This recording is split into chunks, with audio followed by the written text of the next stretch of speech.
Well, hello there, everyone. This is Mazske Finance coming to you from Southwest Florida on Monday, November the 14th in the year 2022. Year's wrapping up. And remember, click the thumbs up if you like it. I love comments if you've got a question or a comment. And I love new subscribers, so thank you for all new subscribers.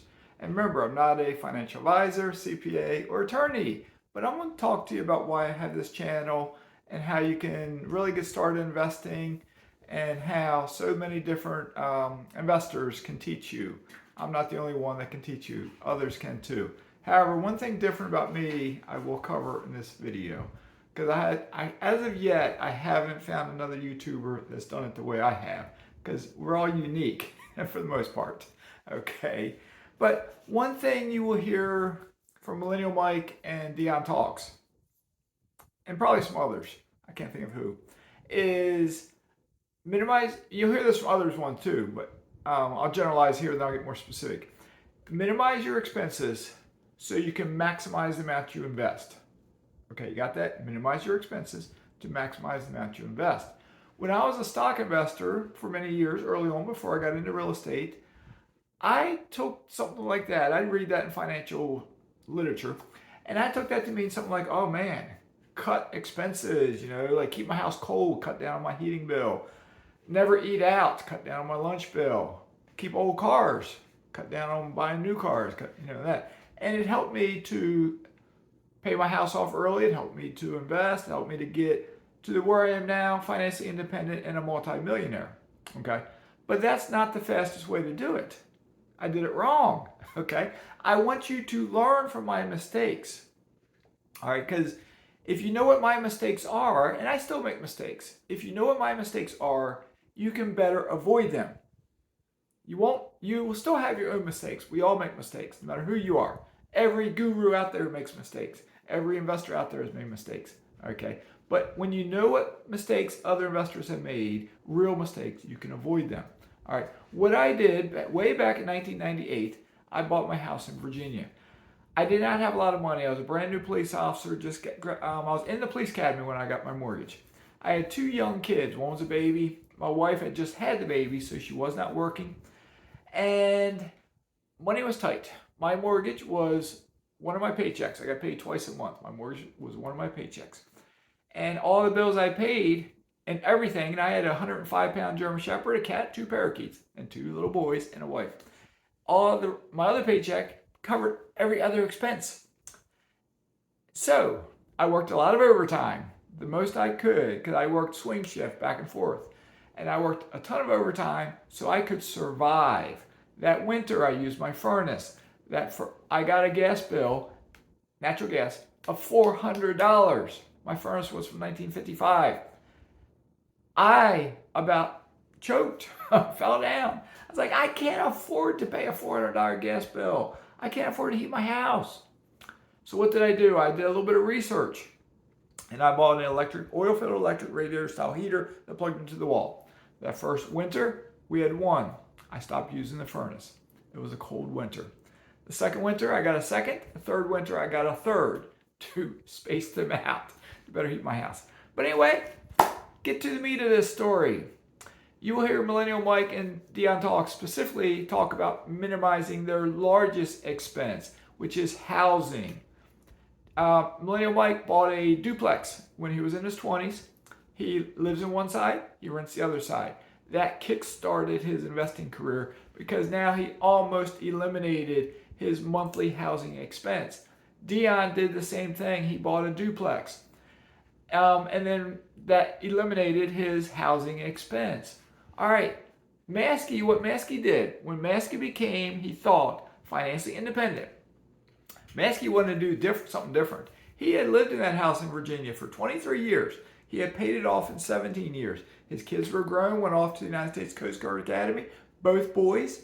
The wife was working in a factory, made better money. Life was good. Mazske said he wanted to move to Southwest Florida. Houses cost a lot more down there.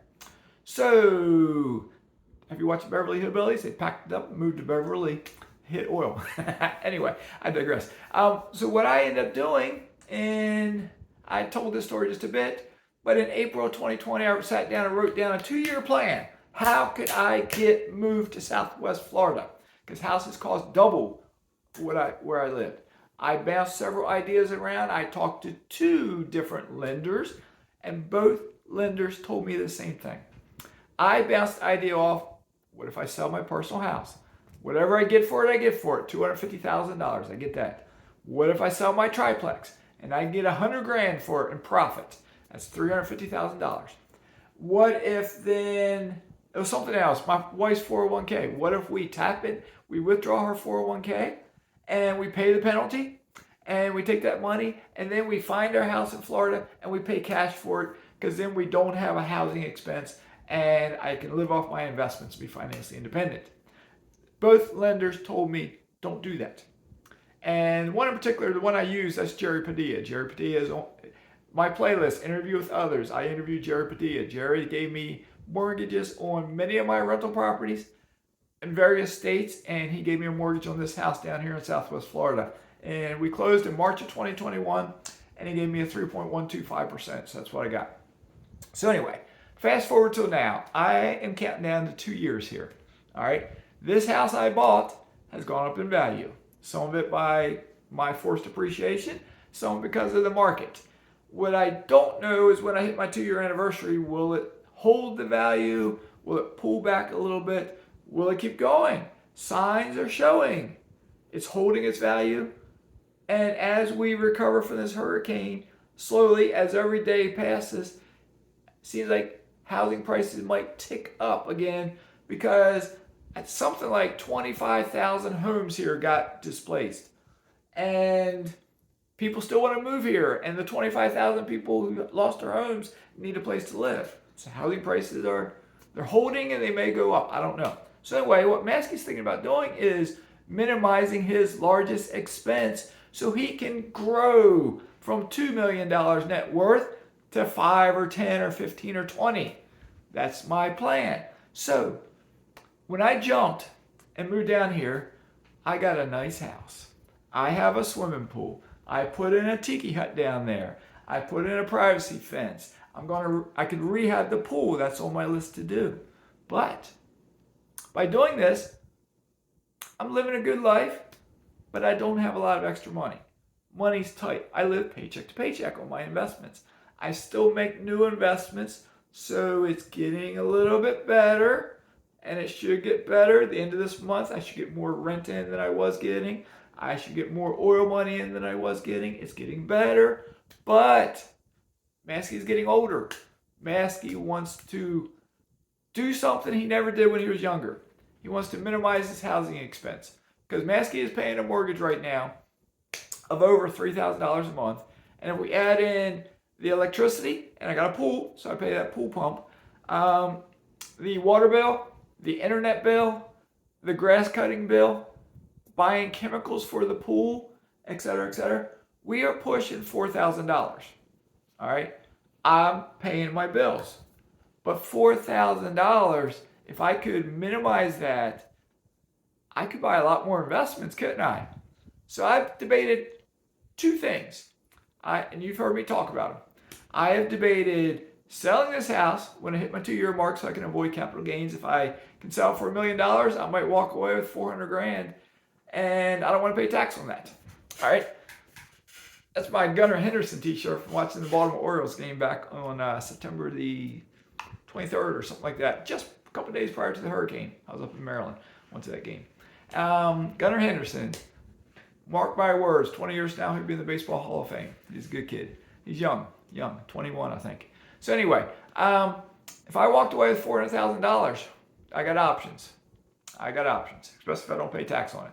One option, as you've heard me talk about in other videos, I may move to Panama. Another option I've considered is buying a duplex somewhere in Florida. I learned from the hurricane that hit, Hurricane Ian, that hit, almost a direct hit in this general area. My house came very close to getting water in the house, but it didn't get a drop of water in the house. The hurricanes are getting worse. They're getting more frequent. They're getting more intense. Storms in general are getting worse. This city where I live has never flooded until this hurricane. For the first time ever, this hurricane flooded all the canals in this city. If it's happened once, I dare say it's probably going to happen again. All right. I don't know when. It may be 20 years from now. It may be next year. I don't know when. The older I get, I don't want my house to get contaminated with flood water and have to throw out all my furniture and tear out drywall and scrape out mud and bacteria that can eat away your flesh, because people have died from that bacteria in the city I live in from doing just what I described. So I don't want to do that. So I could buy a duplex somewhere else. I could live in one side and rent the other side, and I could get a mortgage on it. I wouldn't get 3.125% because it's higher now. And then I could live for free. But the more I thought about that, it's like, man, I lived in a rough house in Virginia that I did fix up over the years, and it became a very nice house because I rehabbed it. But now I live in a castle here. And now I'm going to downsize my castle to a duplex. When it comes down to it, I don't have to do that. But I want to do it so I can grow my investments. Is there another option? The other option is the country of Panama. I could rent, and the missus and I have talked about this, I could rent a castle. That's my definition of a castle, not a European castle. I could rent a nice house, I believe, with an ocean view, with a swimming pool, and maybe a bohio, a tiki hut on land, and some hammocks, and etc. Possibly with all utilities included for $1,500 a month. All right. I may not get all those amenities exactly, but for $1,500 a month, I could rent a very nice house in the country of Panama. All right. If I move to the country of Panama, I eliminate a $4,000 bill. I pick up rent of $1,500. I have options if I get that, sell this house and get a couple $100,000, whatever I can sell it for. Maybe I get $300,000, maybe I get $250, maybe I get $400, maybe I get $500. Who knows? I got options. I could put that money in a bank. I mentioned some high yield accounts yesterday. I could get 3.5%, 4%, 6.89%, whatever. I could get that, and I have other money coming in from refinances. If I put it all in the bank, that interest would pay my rent. So if it paid my rent, I now pick up an extra $4,000 a month that I'm not paying to live here. Everything in Panama is cheaper than the United States. Food in the grocery store, health insurance, doctor visits, utility bills, every single thing, for the most part, is cheaper than the United States. So I could save even more money. But at the same time, masky being masky, if I get this chunk of money, I could start investing it. I could put it in the bank in one of these high yield accounts. But I could, as you know, I have investments of rental properties, mineral rights, acreage, and oil drilling, a little bit of stocks, and I still hold some crypto. I could selectively and carefully, monthly, bi-weekly, whatever it may be, deploy a little bit of capital into another investment. The current capital would be in the bank somewhere, maybe spread out, getting 3.5%, 4%, 4.5%, 6.89%, whatever, interest that I could be paying my rent. But as I get these investments, if I get an acre of mineral rights, it'll take 180 days roughly, but I'll start getting revenue coming in. That revenue will more than replace the interest that the money lost from being taken out of the bank. Maybe I buy a rental property. I start getting that cash flow in. It will more than replace that interest I'm getting on the money in the bank. And I want to keep some money in the bank because I may live, if I do this, I may live in Panama for 1 year, 2 years, 3 years, 5 years, 10 years, 20, the rest of my life. Or after 2 or 3 years, we might say, as much as we love it, maybe we have grandkids, or maybe we got older family members in the States, or whatever. Maybe we want to come back to the States. So I got 2 different things I could do during that time period. If this plays out like I'm talking about it playing out, 2 different things I could do. I could keep cash in the bank that I could hold, that I could use as a down payment to buy a house in the States, because then now I got more investments too with more cash flow. I can get a mortgage somewhere as long as rates don't keep going higher and higher. Or I could invest all the money I have over the next 12, 15, 18 months. And as I get more money, because remember, and I'm living in Panama doing this. Remember, I said Panama is cheap. I could get a nice vehicle, rent a nice house, and as I get extra money each month, if I'm not spending $10,000 a month, $15,000 a month, I'll invest it. And my investments will keep growing. And I will end up, it's an experiment. You can learn from my successes, you can learn from my mistakes. I could potentially end up in a much better situation than I am now. So what do you think? Minimize my housing expense to maximize the money I have to invest.